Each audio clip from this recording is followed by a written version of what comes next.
সুপ্রিয় দর্শক, কিছুক্ষণ আগে গুরদাসপুর থানা মোড়ে যে কেন্দ্রীয় জামে মসজিদ রয়েছে সেই মসজিদের ভেতরে নামাজরত অবস্থায় ছিলেন আমাদের পাশে যাকে দেখছেন ম্যানেজার ভাই।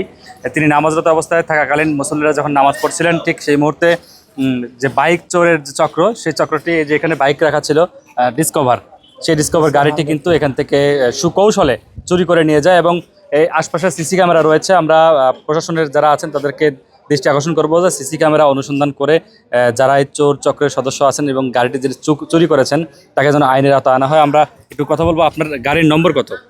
আমার গাড়ির নাম্বার হলো যশোর 185505। আপনার নাম কি? আমার নাম মোহাম্মদ বেলাল হোসেন। কি করেন আপনি? আমি জাগরণী চক্র ফাউন্ডেশনের কি গাড়ি ছিল ম্যানেজার। আপনার? ডিসকভার 110। ডিসকভার 100 কি কালার? এটা হলো যে আপনার ব্ল্যাক রেড। আচ্ছা, গাড়ির নম্বরটা আরেকবার বলবেন।